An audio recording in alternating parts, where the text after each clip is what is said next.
Bienvenidos a un nuevo episodio de Pensar XYZ, el canal donde aprendemos nuevas y mejores maneras de pensar para así tomar mejores decisiones.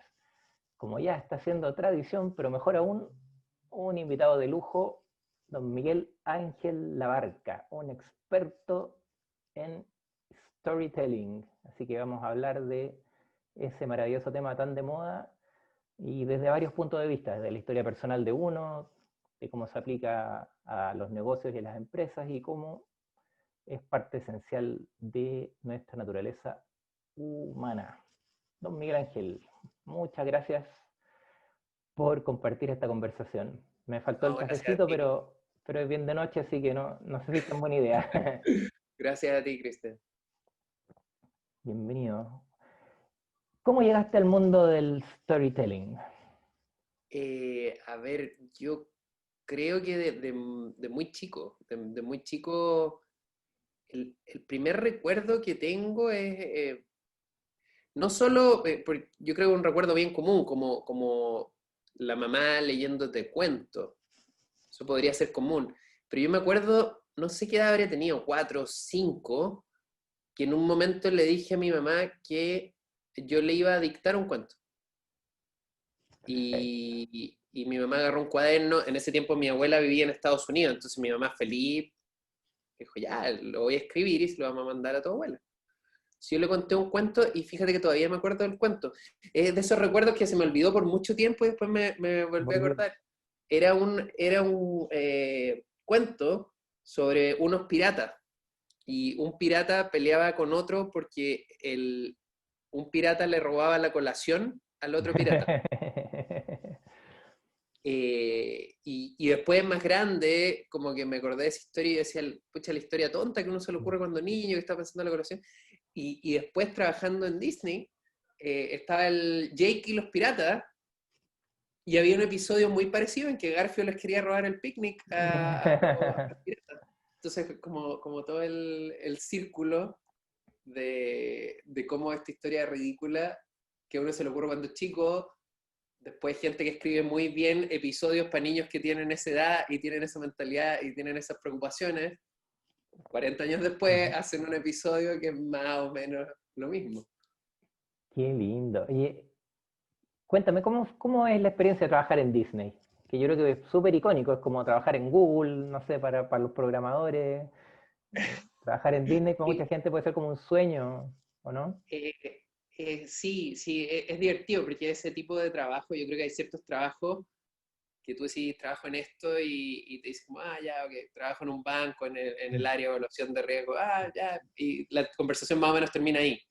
Eh, pero trabajar en Disney es como para otra gente puede ser trabajar en Nike o trabajar, tengo un amigo que trabajó en la NFP, y son trabajos que llevan a conversación porque la gente tiene ideas, tiene sueños que tienen que ver con eso.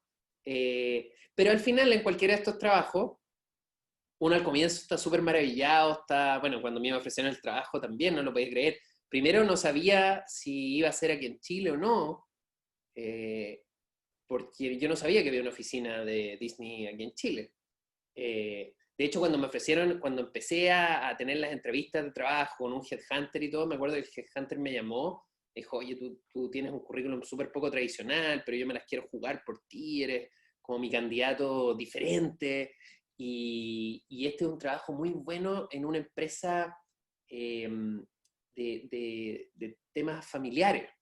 Si yo le digo, una empresa familiar. Dice, no, no, no, no, no, no te puedo decir, pero no es una empresa familiar, es una empresa, es familiar, pero no es familiar, me dice. Eh, No sospechaba y tú. entonces, claro. Después cuando supe fue como, wow, impresionante.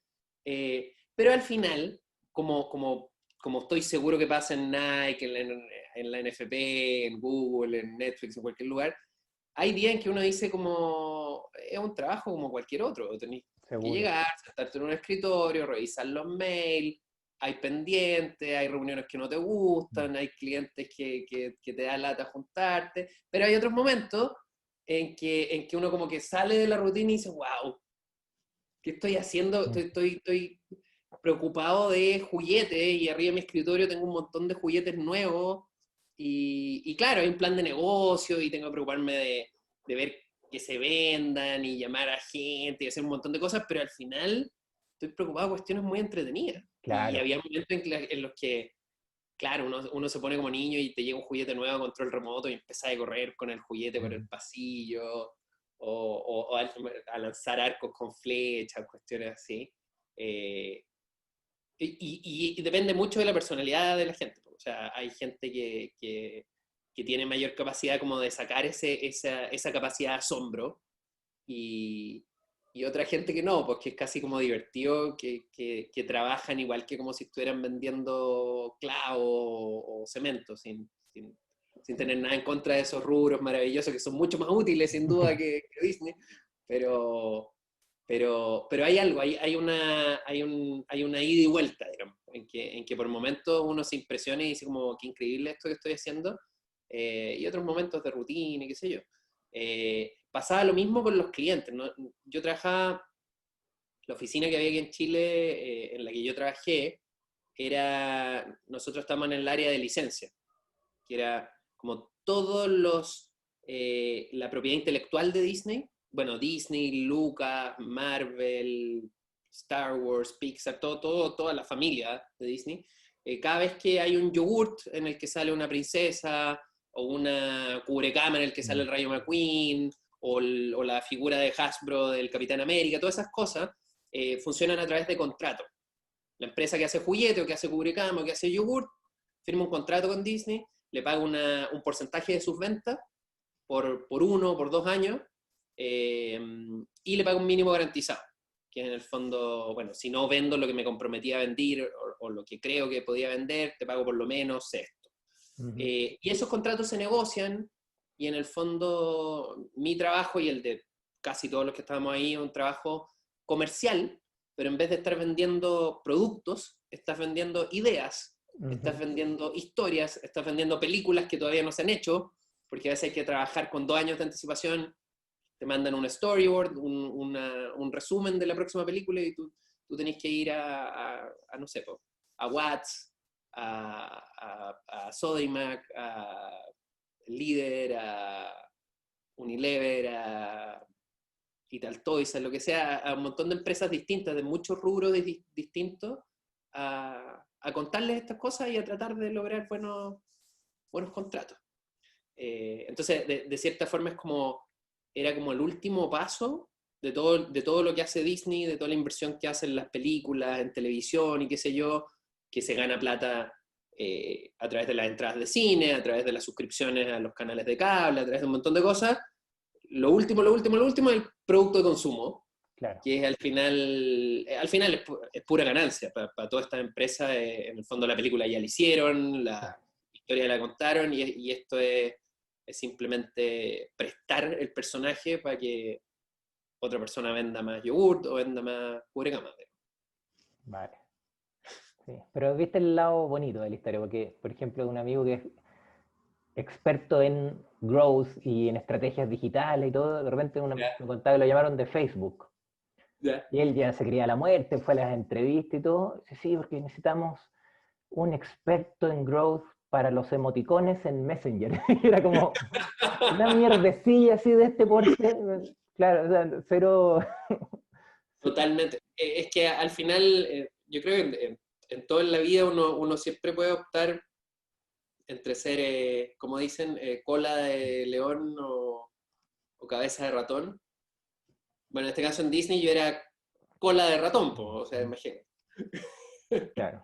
Pero, pero yo creo que ambas experiencias son lindas y son interesantes. En el fondo, es súper entretenido ser emprendedor y estar por tu cuenta, como estoy yo ahora, con mi propio negocio, con mi propia idea y qué sé yo.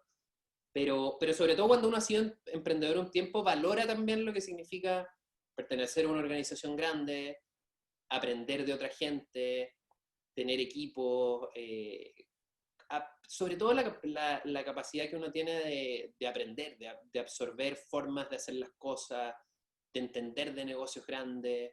Yo creo que es súper enriquecedor tener las Seguro. dos perspectivas. Yo por suerte he podido tener como las dos perspectivas de trabajar en multinacionales súper grandes, y en que todo es gigante y tú eres como un engranaje más de la organización, y trabajar en el mundo audiovisual y en el mundo de la consultoría de storytelling en el que estoy ahora, que las dimensiones eran mucho más chicas y las empresas son más pymes, digamos. Claro, pero ahora eres el maestro supremo de Love Story. ¿Ah? Totalmente. Totalmente. Y bueno, cuenta un poquito más de Love Story. ¿Cómo se te ocurrió esa idea?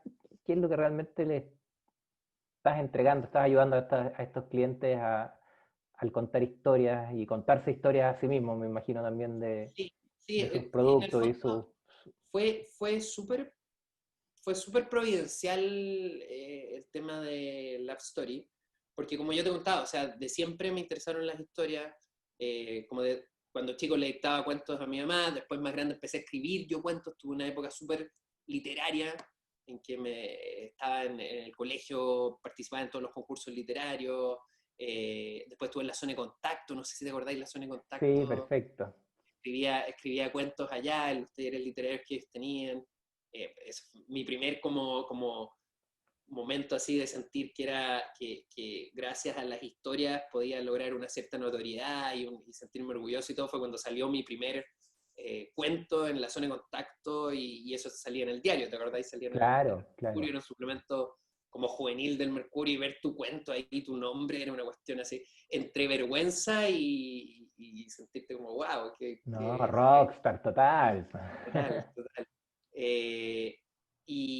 Y siempre tuve como este tema, pero al mismo tiempo me gustaban las matemáticas y me gustaban la cosa más racional, más científica. Siempre tuve como esa doble militancia en esta duda entre estudiar ingeniería comercial, un poco por descarte, porque al final es como una carrera que tú decís, bueno, como me gusta el humanista, pero me gusta la matemática y no sé bien qué hacer y quiero tener como oportunidad en el futuro, ya, comercial.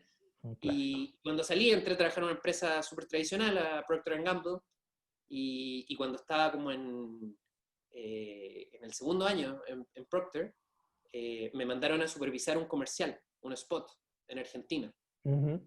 Y era como una gran producción, un spot de detergente, y estuve como 3 días con un equipo a la Argentina de esos tiempos, comienzos del 2000, entonces eran como 5 cámaras, una cámara de alta velocidad, luces por todos lados, locación en Puerto Madero, locación en todos lados, y me hice amigo el director y conversábamos harto y al final me preocupé mucho menos de supervisar como cliente y estaba como feliz con las cámaras y Está con ahí todo este tema. loco.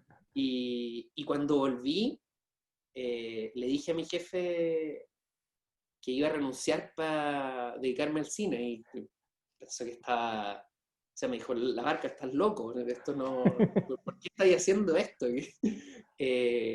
Y de cierta forma, yo digo medio en serio, medio en broma, que fui como el primer millennial, porque en el fondo no me fui al sudeste asiático, pero me salí de una pega para hacer cortometrajes con cámaras caseras y con mis amigos de la universidad que no entendían nada, Ujú. porque yo los llamaba de extra o porque me llevaran cuestiones. Igual que mi jefe, decía, estáis loco, pero bueno, voy, te ayudo, soy tu amigo.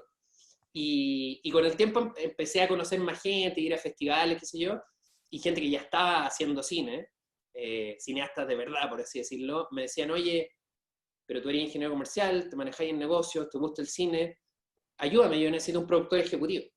Entonces ahí empecé a entender lo que era un productor ejecutivo, que es como la persona que ve la parte comercial de negocio, de distribución, de presupuestos, de postulaciones a fondos, de inversionistas, de una película. Y como productor ejecutivo ya agarré un camino más serio en el mundo audiovisual. Y ahí hice producción ejecutiva de películas, de series de animación, me metí en el tema de los dibujos animados y estuve 10 años en eso. 10 Y, años. Wow. y un poco, yo creo, por el tema de los dibujos animados, y viendo que era ingeniero comercial, y viendo que tenía este perfil, me llamaron de Disney. Y ahí, bueno, yo tenía proyectos que me gustaban mucho en el mundo audiovisual, pero también tenía el proyecto de tener una familia, había tenido recién a mi primer hijo, queríamos tener otro hijo, y el mundo audiovisual tiene mucha incertidumbre en términos de monetarios. Uno era súper variable, de repente ganaba plata, de repente no ganaba, y también desde el punto de vista de horarios, de trabajo, era una cuestión también muy variable, o sea, momentos muy calmos en que yo tenía todo el tiempo que quería, y momentos de rodaje o de Locura. postulación a fondo en el que estaba trabajando de noche y qué sé yo. Entonces esto que me ofreciera una pega que tuviera una cierta conexión con las historias y que por otro lado fuera un trabajo más tradicional de 9 a 5, me vino súper bien. Te venía perfecto. Así que ahí estuve 7 años, claro, 7 años.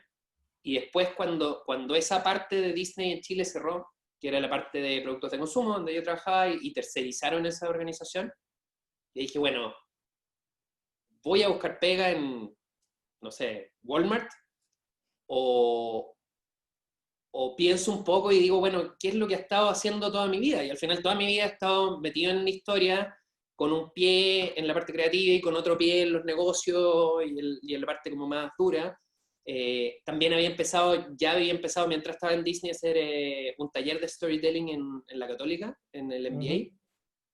Y ahí me daba cuenta que en el mundo de los negocios y en el mundo de las empresas y de los emprendimientos y también de las empresas más grandes, llamaba mucho la atención este tema de storytelling y que a mis alumnos les servía. O sea, eran cosas que yo sé, para mí de repente eran como media obvias. Siempre que uno se mete en un tema, Claro.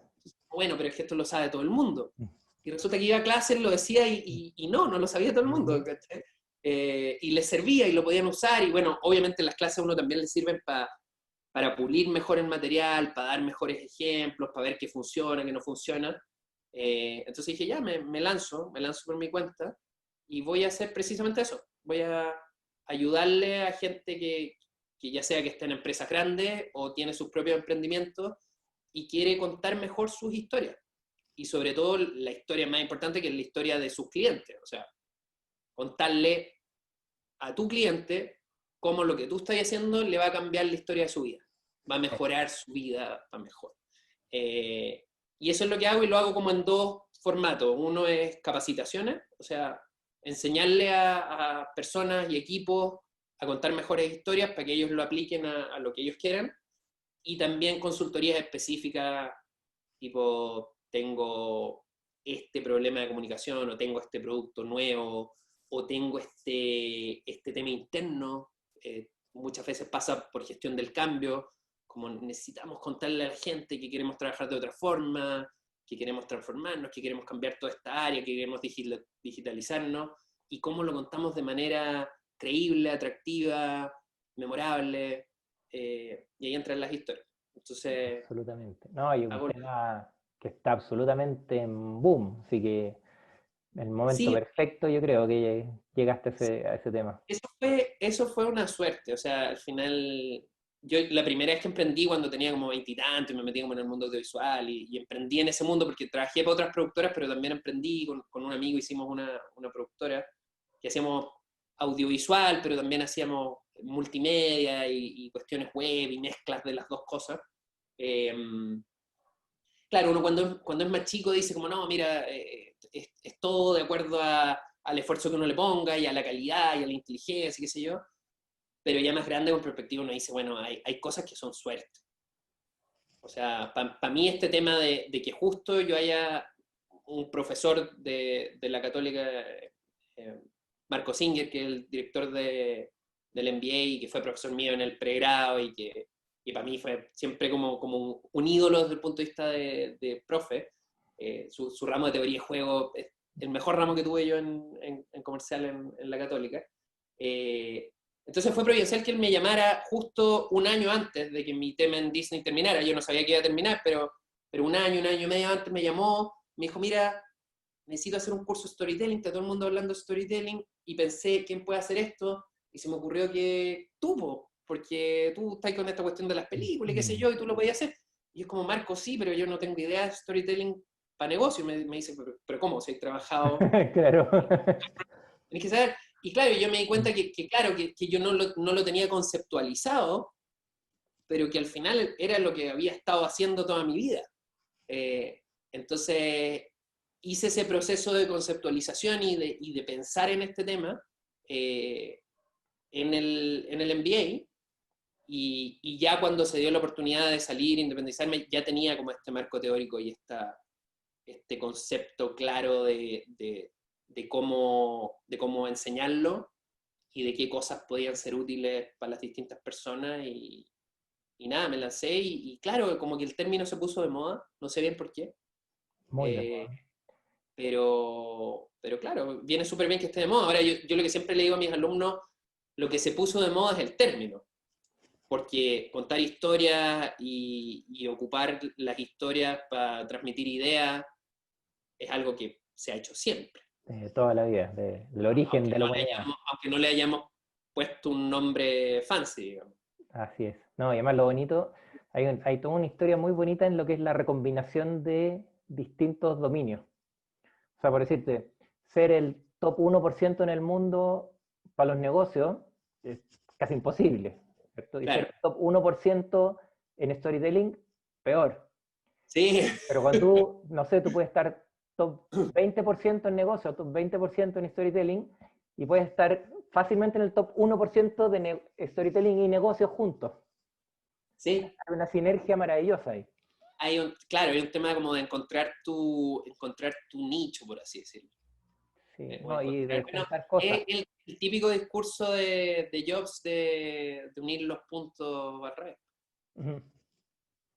Que de hecho el otro día yo pensaba que no hay nada más storytelling que eso. Porque al final, cuando uno cuenta una historia, lo que hace es encontrarle un sentido. Contar historias tiene mucho que ver con la búsqueda de sentido, y es una de las hipótesis de por qué nos gustan tanto las historias, que hay muchas distintas, pero una de las hipótesis que, ponte tú, Vargas Llosa, Mario Vargas Llosa, el escritor peruano, eh, es muy partidario de esa hipótesis de que las historias son lo que le da sentido a la vida. Kenneth Burke también habla de eso. Y en ese sentido hay un tema como que uno, en tu día a día, te pasan cosas, te pasan distintas cosas, cosas buenas, cosas malas, te suena el teléfono y recibís una mala noticia, y después salí a la calle y se te pincha el neumático, y después volví a la casa y resulta que no te llegó el pedido que estabas esperando, y entonces se te corta la luz, y es una confusión abrumadora de sucesos, ¿cierto? Y cuando uno cuenta una historia, no necesariamente te sientas a escribir un guión, sino que le cuentas a un amigo cómo estuvo tu día, cómo estuvo tu semana, lo que uno hace es selectivamente tomar algunas partes, omitir otras, para tratar de que eso tenga un sentido. Que sea coherente. No necesita encontrar causas y consecuencias incluso donde no las hay. Así es. Entonces, ese tema de como unir los puntos al revés que dice Jobs, eh, cuando lo dice Jobs suena súper bien, porque todo lo que dice Jobs suena bien, porque es un muy buen storyteller y también porque es Jobs, ¿cachai? Pero suena bien, pero al final yo creo que unir los puntos al revés es contar una historia. Todos contamos una historia parados acá, parados en el presente, miramos hacia el pasado y decimos, ¿qué fue lo que me trajo hacia acá? Y uno hace una selección Claro. de acuerdo a tu sensación de causalidad. Pero otra persona parado donde mismo estoy tú podría seleccionar puntos totalmente distintos y contarte una historia bastante diferente. Bueno, Entonces, ese también está un tema que, según la historia que tú te cuentas a ti mismo, cambia mucho la cosa. totalmente, Cambia totalmente. totalmente. Y uno, en el fondo, no puede dejar de hacerlo. Es imposible no hacerlo. Pero también tienes que ser consciente de que lo estás haciendo. Ese es el tema. Ese es el tema. La utilidad más básica, para una persona, por ejemplo, está en las reuniones de trabajo, por ejemplo. Cuando hablamos de las reuniones de trabajo, y ahora que estamos en una situación complicada desde el punto de vista del mercado laboral, hay como dos tipos de postulantes a trabajo. Los que, cuando le preguntan de ellos, básicamente te cuentan su currículum y te cuentan como rápidamente y nerviosamente como todas las cosas que hicieron, tal vez en orden cronológico, y está la gente que te cuenta una historia, que puede ser buena, mala, regular, pero en la que hay un hilo conductor y un propósito y una sensación de que al final todo lo que hice en mi vida me trajo a este punto, o por lo menos todo lo que hice en mi vida profesional, que fue exactamente lo que yo acabo de hacer cuando te conté mi historia, ¿cierto? Así es. Ahora, cuando yo te conté yo te lo cuento así porque yo la siento así. Eh, Realmente es como, para mí es lógico que es así. Pero puede haber gente que no lo sienta tanto y que necesita un poco más de ayuda, que a lo mejor le han pasado tantas cosas y tiene un poco un revoltijo y una confusión. Entonces, yo creo que es importante cuando te enfrentas a una nueva oportunidad laboral, eh, poder contar una historia que tenga una causalidad clara, que tenga un hilo conductor claro. Y que tú digas como, ah, esta persona no es que haya ido saltando de trabajo en trabajo de manera aleatoria, sino que fue buscando algo. Y eso no necesariamente quiere decir que, que nunca te equivoques, o que nunca tengas traspiés, o que nunca retrocedas. Tú perfectamente puedes equivocarte, puedes retroceder, pero es importante ese sentido de propósito. Que yo creo que también uno lo hace no solo en términos laborales, sino que lo hace en su vida también. Uno busca una historia que termine dándole un sentido a tu vida, desde un punto de vista más profundo, más existencial. Otro nivel tiene que ver con, una vez que ya estáis trabajando, con las historias que cuentas sobre tu producto, o sobre tu empresa, o sobre tu organización, ¿cierto? Uno, cuando está trabajando en algún lugar, necesita contar historias.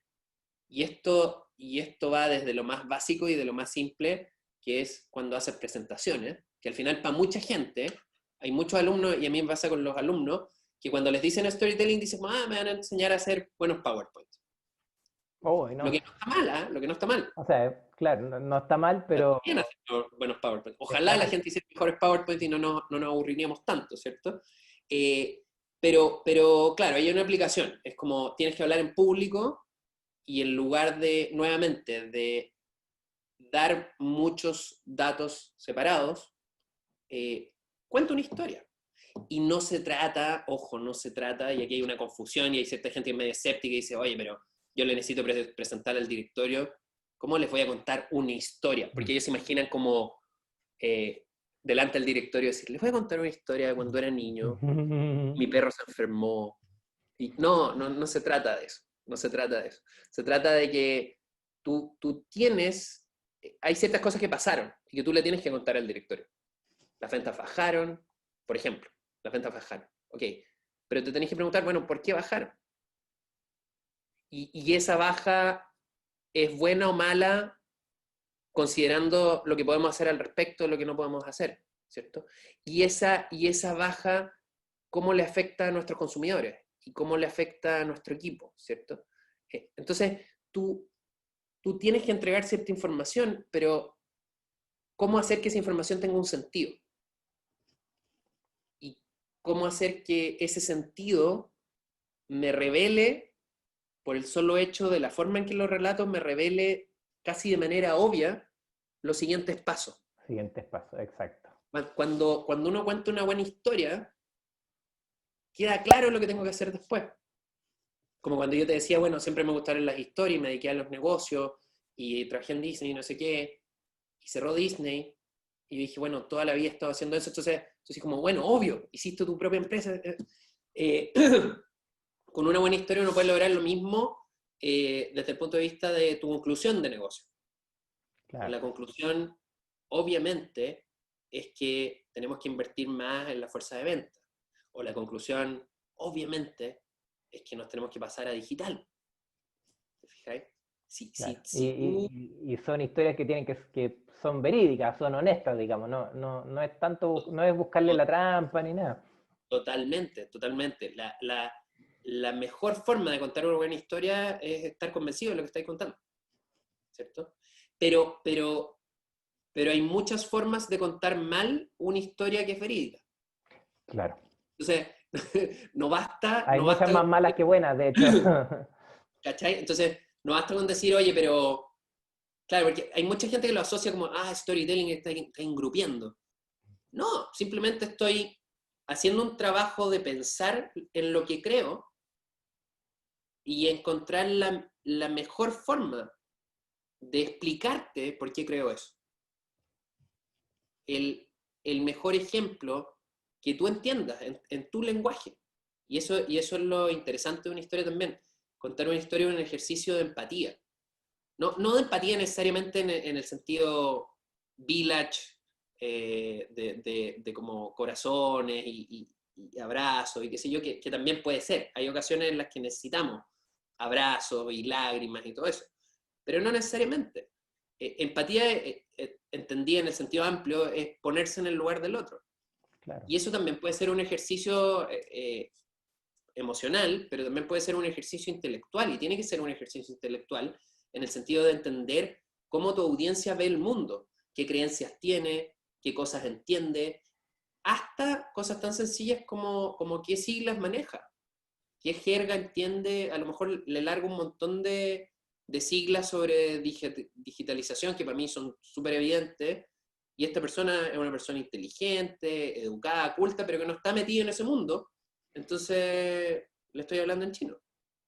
Claro. Entonces, parte del tema es contar de lo que tú estás convencido, que es cierto, pero contarlo de buena manera y en el lenguaje de tu audiencia. Y eso pasa mucho por hacerlo en términos súper concretos, dar ejemplos específicos. En el fondo, si estoy hablando de que los consumidores están disconformes, es decir, los consumidores están disconformes con nuestro servicio y un 28% de los consumidores anotan 4 en el índice de satisfacción de 1 a 7 en la última encuesta. Es como, eso lo puedo leer, ese es el pie de página que yo puedo leer si es que me quiero meter en la data. Pero si yo quiero explicar por qué un consumidor está disconforme, bueno, ¿por qué no me dais el ejemplo de un consumidor?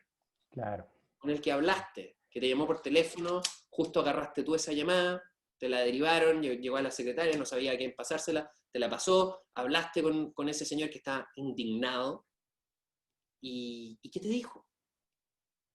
¿Qué te dijo? Sobre, no sé, sobre tu servicio de internet. Claro. Se le cayó Claro. internet mientras estaba haciendo una clase, quedaron todos los alumnos pagando, reinició el router no se reinició, llamó al servicio técnico, le contestó una grabadora. Hay una historia ahí. Claro que Cuando sí. dices que un consumidor que los consumidores están disconformes, esos consumidores son 100.000 historias, a lo mejor. Bueno, elige una. Claro. Es mucho más fácil para la gente hacer el salto de esa historia tremenda de un consumidor que tuvo una mala experiencia y proyectarlo y multiplicarlo por 100.000, que imaginarse el número 100.000 y tratar de llegar mentalmente a una historia.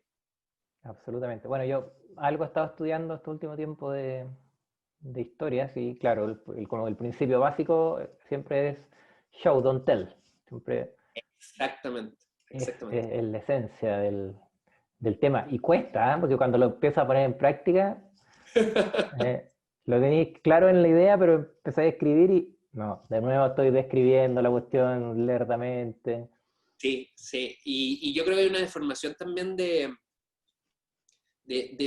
no sé, yo lo noto como en el mundo latinoamericano, hispanoamericano tal vez, que somos mucho más, o sea, somos mucho menos concretos que los anglosajones. O sea, cuando tú leís algún libro, sobre todo norteamericano, ellos siempre lanzan el ejemplo por delante, siempre te hablan de una historia personal, aunque sean libros, digamos, científicos o de negocio o de lo que sea, siempre hay una historia, hay un ejemplo, hay una comparación de como, mira, estos son como 5 portaaviones puestos en línea, eso los gringos lo hacen naturalmente, pero a nosotros nos cuesta mucho. Yo creo que a las nuevas generaciones probablemente les cuesta menos, Puede ser. pero hay mucha tendencia a sentir que si tú das ejemplos cotidianos o hablas el lenguaje normal, eres menos serio, eres menos profesional, eres menos formal, no sé.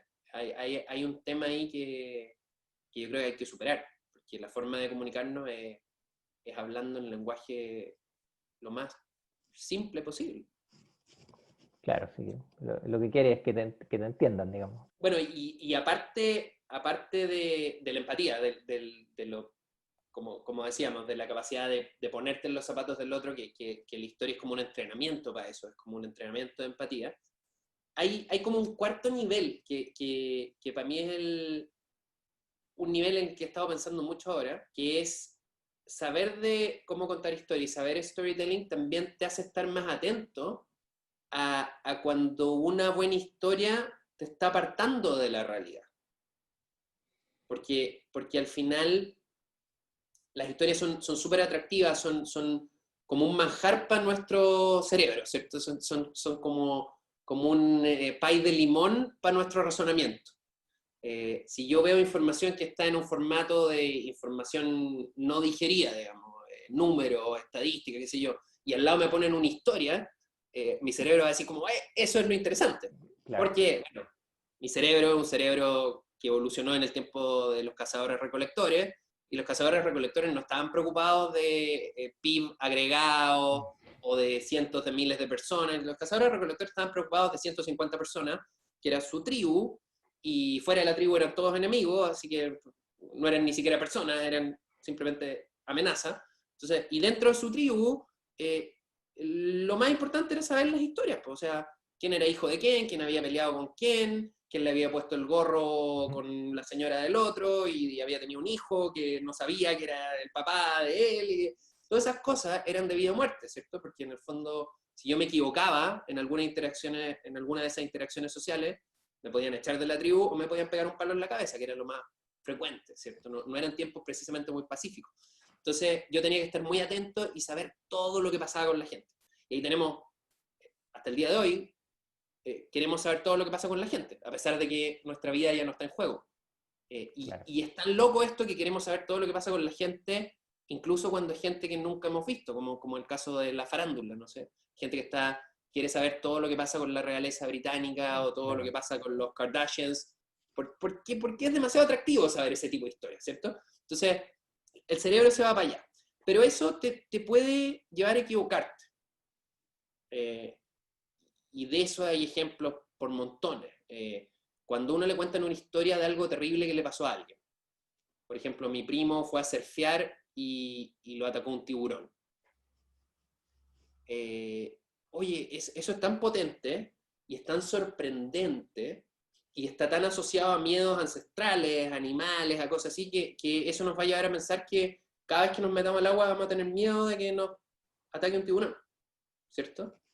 Y se nos va a olvidar que lo más probable es que si nos vamos a morir ese día, nos vamos a morir en el auto camino a la playa. Sí, claro. Porque si miramos las estadísticas y las probabilidades, tenemos 1.000.000 de veces más probable, no sé si será 1.000.000, pero tal vez es más de 1.000.000 de veces más probable que morir en un accidente de auto camino a la playa que morir atacado por un tiburón. Pero como la historia es tan atractiva del tiburón, le tenemos más miedo al tiburón, ¿cierto? Entonces, el tema es que las historias, cuando están bien usadas, nos pueden permitir entender mejor buenas ideas y transmitir esa información correcta, ¿cierto? Pero las historias también pueden transmitir información incorrecta.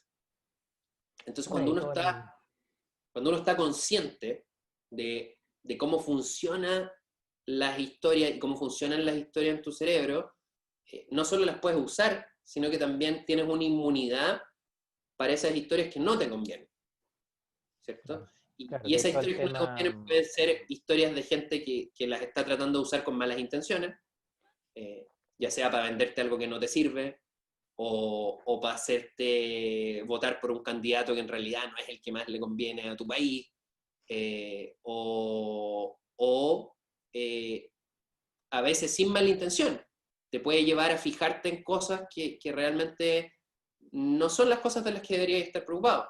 En los negocios, ¿para qué decir?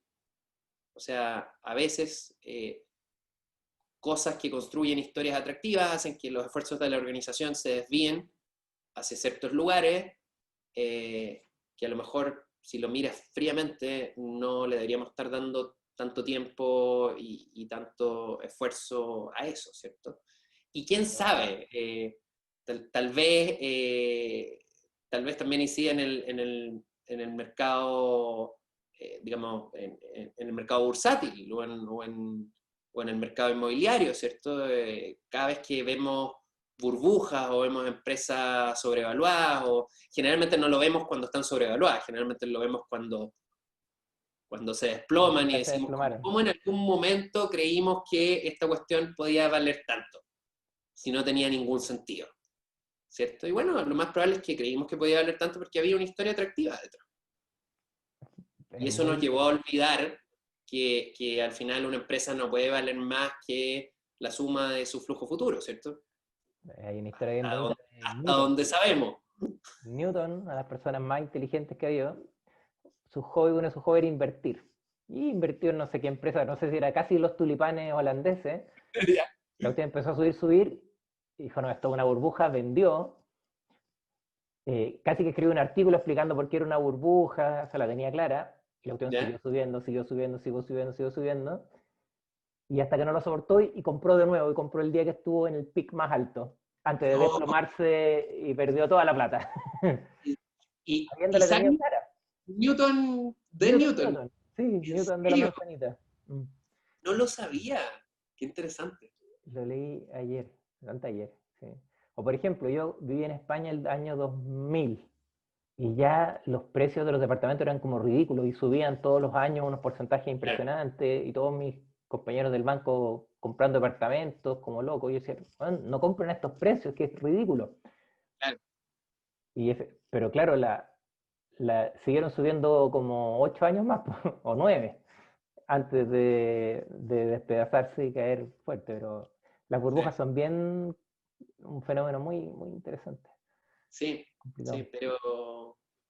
pero eso, yo creo que al final las historias te enseñan a conocer a tus semejantes mejor por este ejercicio permanente de ponerte en los zapatos de otro. Uno siempre cuando está preocupado de contar buenas historias, te estás poniendo en los zapatos en dos dimensiones. Te estás poniendo en los zapatos de tu audiencia para entender cómo van a entender la historia que estáis contando y si les va a gustar o no les va a gustar. Y te estás poniendo en los zapatos de tu personaje. Cuando inventas un personaje, quieres que ese personaje se comporte de manera realista y que las cosas que haga sean justificadas y que la gente lo vea y diga como sí, en verdad, puesto en esa situación, yo hubiese hecho lo mismo. Si fuera John Wick, ¿cierto? No soy John Wick, pero si es que fuera John Wick y me matan al perro, yo voy y acabo con ellos, ¿cierto? Y eso también es un esfuerzo de empatía, de teoría de la mente, de decir, bueno, yo no soy John Wick, solo estoy escribiendo el guión sobre él, pero para escribir bien el guión sobre él, tengo que saltar a Por su ahí. cabeza y ponerme a su cabeza. Y eso, hacerlo una y otra vez, te termina ayudando. Hay estudios que han hecho hicieron un estudio bien controlado con experimento control y todo, de hacerle leer ficción a un grupo y otro grupo no leían lo mismo que antes. Y un grupo lo hicieron leer más ficción. El estudio lo hicieron con novelas realistas. Ya no era ciencia ficción, no eran series, eran novelas, leer novelas. Y después de un tiempo chequearon qué tan empático era la gente con gente totalmente distinta, de otras culturas, o de otra orientación sexual, o ¿cachai? Gente totalmente ajena para ellos. Y el nivel de empatía de los lectores, de los que habían puesto a leer, era mayor. Es que eso es súper bueno porque la empatía es algo fácil de decir y difícil de hacer.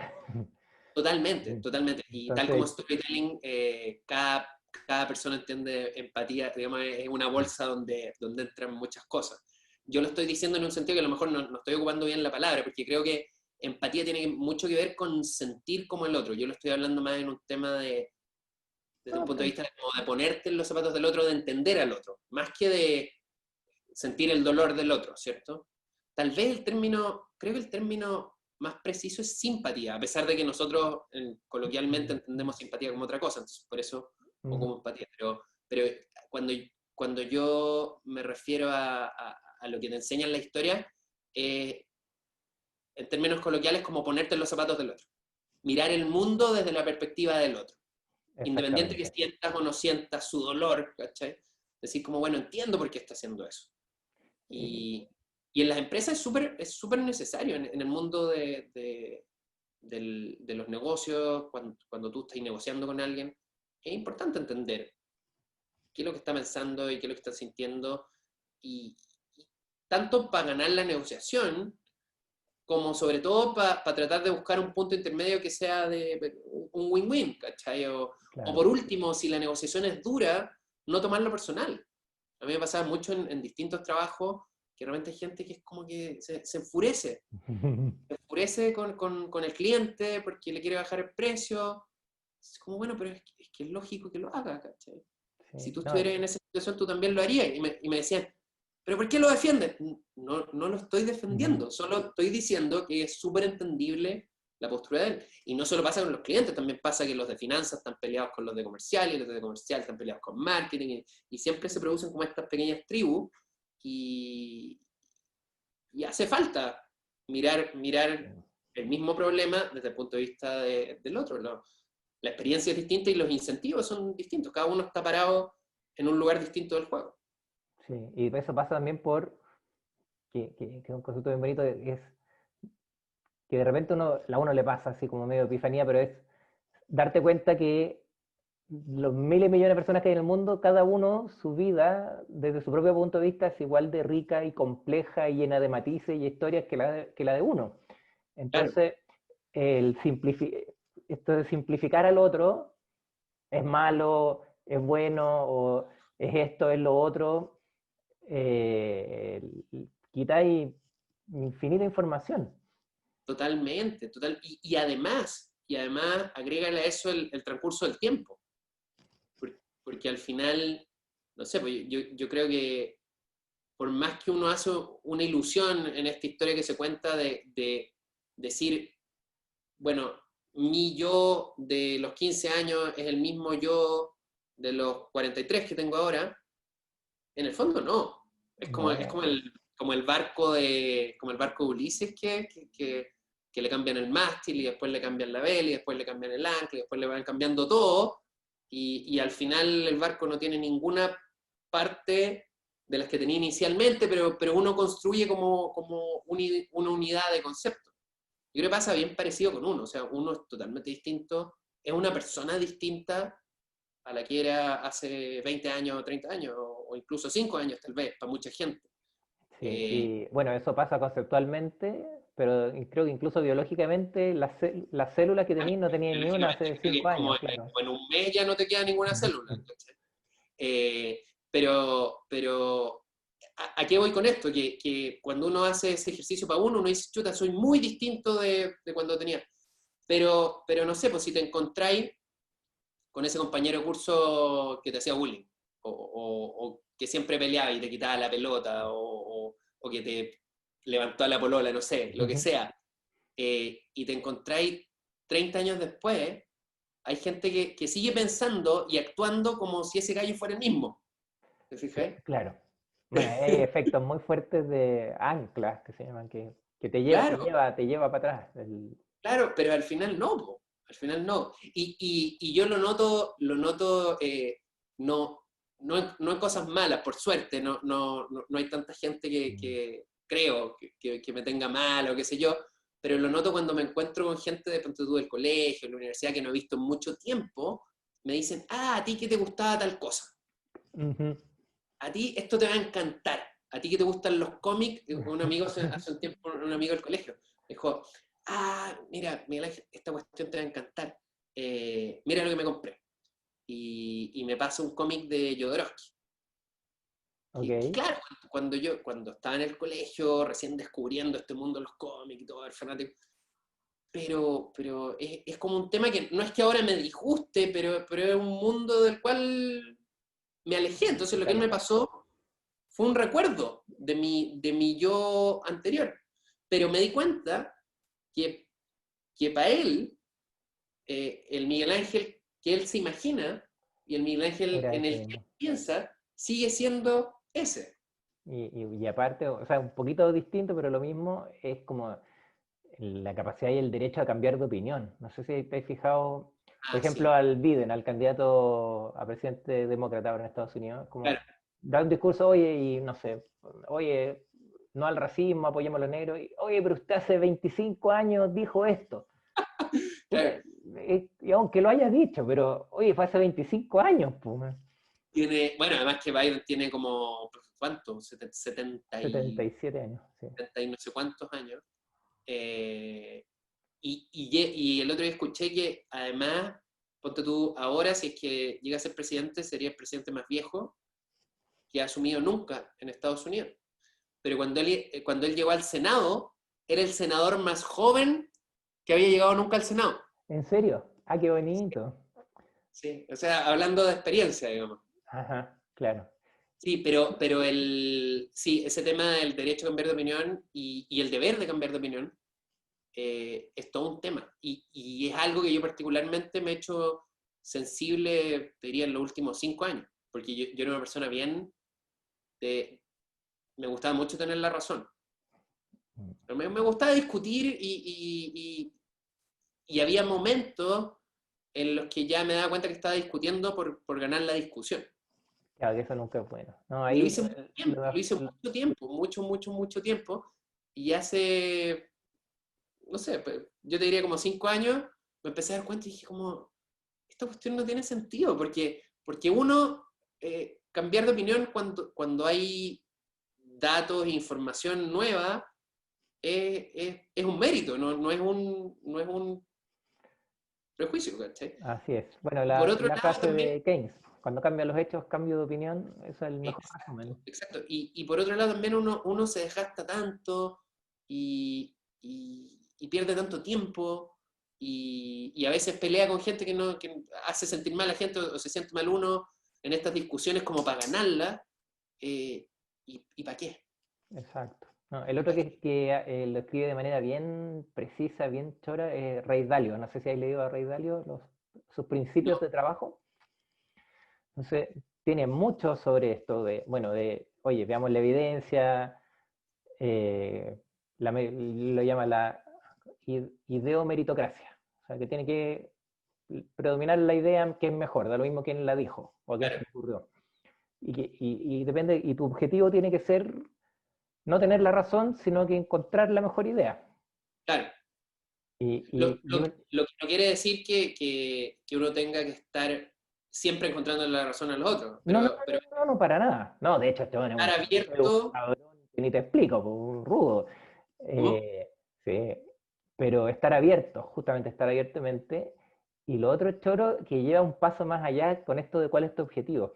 Entonces dice, mira, según tu meta, lo que quieres lograr, tú necesitas poner a la mejor gente para lograrla. Y si eso implica despedirte a ti mismo, te despides a ti mismo. Así de separado del foco de la meta y la verdad o la razón con uno mismo. Es bien choro. Bueno, a mí un ex jefe, Javier Irarrázaval, que era mi jefe en Disney, él contaba, bueno, él estuvo mucho tiempo, 20 y tantos años en Disney, y contaba que uno de los principios con los que había enfrentado el trabajo desde el comienzo, desde que partió trabajando, era que si le llegaba un correo de alguien que él sentía que había dos lecturas posibles, una que honestamente encontraba que él estaba equivocado y que quería defender un punto, y dos, que lo estaba tirando a partir o le estaba haciendo la cama o lo estaba tratando de dejar mal con su jefe, siempre dar el beneficio de la duda. O sea, siempre decir, si hay alguna forma en la que yo pueda leer esto de manera positiva, o de manera no personal, sino que, bueno, es una persona que quiere hacer tu foto, lo voy a leer de esa forma. Lo que puede implicar a veces pecar de inocente, pero en muchos, muchos otros casos implica no escalar algo que puede partir por una tontera, por un malentendido, porque alguien puso mayúscula donde no debería haber puesto mayúscula. ¿No? Oye, y si quieres, verifica. Claro, Pero mientras no verifique, mientras no investigue, quédate con la buena. De hecho, hice un exacto. video hace como 2 videos atrás, es de eso. Tal cual. Así que tu ex jefe fue visionario, que yo me demoré más viejito en descubrir la papa. Claro. Y para el tema para relaciones de pareja, claro, yo con mi esposa, yo lo llamaba el principio de confianza. Oye, si tenéis la interpretación mala y la buena, Claro, ándate a la buena primero y después pregunta, aclaramos, pero ándate a la después buena. ver, claro, obvio, totalmente. Bien, pues un agrado esta conversación. Muchas gracias por estas enseñanzas de storytelling. Gracias, Cristian. Espero que no hayamos estado muy desordenados. Me gusta el tema y de repente... No, pero un poquito Sí, de creo que es la desorden. idea, ¿cierto? Sí, yo creo que las ideas quedan súper claras y yo creo que a todos nos sirve muchísimo seguir aprendiendo de storytelling. Yo he estado aprendiendo, yo he estado metido en el tema, pero la diferencia entre el que sabe de verdad y el que se está Y, asomando es evidente. y tu Ya, padre. Oscar, gracias infinitas. ¿Eh? Nos vemos. Vale, gracias a ti. Chao.